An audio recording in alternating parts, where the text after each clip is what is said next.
Yeah, so Saturday, a grandmother took her two granddaughters to get, nails done, pedicures, and eyebrows.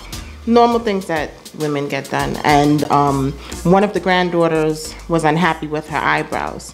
So the grandmother paid for all the other services except for the eyebrows for that granddaughter. Okay. And it just went loose after that. So the store owners took exception to her not paying for that service. No. Anybody who's been to a nail salon knows that when it comes to money, they're not about to let you have a service and not pay for it. Even if it's $1, you're gonna give them that $1. Especially $5? No. No, they weren't gonna let her get away with that. But I mean, actually, to give good customer service, if the person is not happy with a service, you're really supposed to kind of just let it go. Take it, yeah, kind of eat it and take it because depending on the cost. I mean, there's people who have gotten their hair done worth hundreds of dollars and they still didn't like it, and you gotta kind of eat that because if somebody's not happy with something, they're not gonna pay for it. Just like when you go out to eat. If you're not happy with your food, you really shouldn't have to pay for it. And from the other side of the fence on that issue, I never liked that. What? What having to pay for? Feeding people, and then they dissatisfied after the food was already cooked, and then they not wanting to pay. But that's a different story. But it's only fair. If you're not happy with something, why should you pay for it? After you ate it? Well, you have to eat it to know if it tastes good or not. No, I mean after you sat down and enjoyed the meal. Well, that's sometimes it takes a few bites for it. Like that happened to me one time. The plate is clean. I'm talking about. Listen, one time I went to Red Lobster and we had like lobster tails and they were badly burnt, but we still ate them. And even the manager, when he came over and he saw it, he said, "Oh no, these things are burnt. I'm gonna take them off the bill for you." He did that. Right. We didn't even ask. We still just ate it and we said nothing about it. But he saw it and he said, "No, these are badly burnt. I'm going to take it off for you." So, I mean, it's really not right that you pay for something if you're not happy with it. Whether it's food or service, you just shouldn't pay for it. So, dealing with the salon situation, so basically... Well, see, that's a whole nother... Because I guess their thing is they're taking time. They're doing your eyebrows. They have to buy the wax. They have to... It's their time, and then you're not gonna pay for it. So who started as far as you know, who started the actual altercation in the salon? Well, the grandmother, because she didn't want to pay for the eyebrows because the granddaughter was not happy with it. And that happens sometimes when you get your eyebrows done. Sometimes it's not to your liking, but I mean, it's happened to me, and I just pay it and I keep it moving, and I know not to go back there again and get it done, but. They still, they were just upset about that.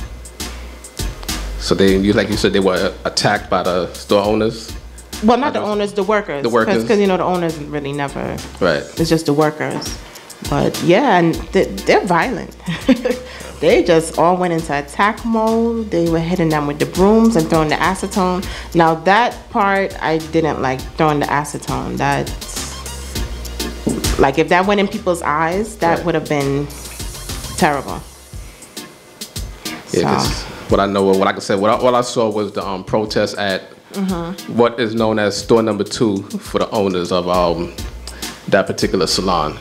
So, like I said, but the owner is trying to say that the owner sold it to 2 separate people, even though it's under that one name. So I think they're trying to maybe get out of that whole by saying, "Oh, it's 2 different owners," but people are saying it's the same name. It's one and it's 2. So really, you're not going to have 1 and 2 with 2 different owners. Or I don't know how the nail business, but maybe you can do that. I don't know. But that's what the owner's trying to say. So for everybody out there that's protesting, I mean, protesting is always a good thing to do if you have a situation like that. Like I said, I wasn't fully abreast with the situation overall, but if that's what was going down in the store, even if somebody doesn't like the service and they want to refuse payment, there's still a way to go about that. So I mean, you call police. There's still different stuff. So for the customers to be attacked, I've seen it for myself where people haven't been happy with their nails and they did not pay. It never turned violent, but I've seen it. People just didn't pay. I've seen people get their nails done and walk out too.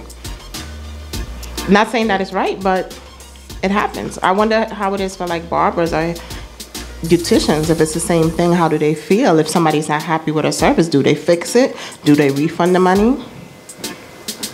Yeah, I mean, that's coming from the other side. Then when I was, when I had the lounge, that's a situation, just where people don't want to pay for something after they already enjoyed it, and then they complain after the fact. Because some people just want to do that just so they could avoid paying. Some people do that just to do it, because they figure, okay, let me eat the food and then say, oh, it was cold or it was this or it's that. Some people do that just to get back their money But I mean, sometimes you're really not happy with the service or you're not happy with what you received, and you should be able to get your money back or not pay for it. Yeah, so once again, we're talking about the situation that took place here in New York City at a salon where customers were assaulted by the workers of the salon because they refused payment. So we just want to hear what you think about that. The Gallery every Tuesday. Miss Stacy, Nicole Renee, and Badman Benny.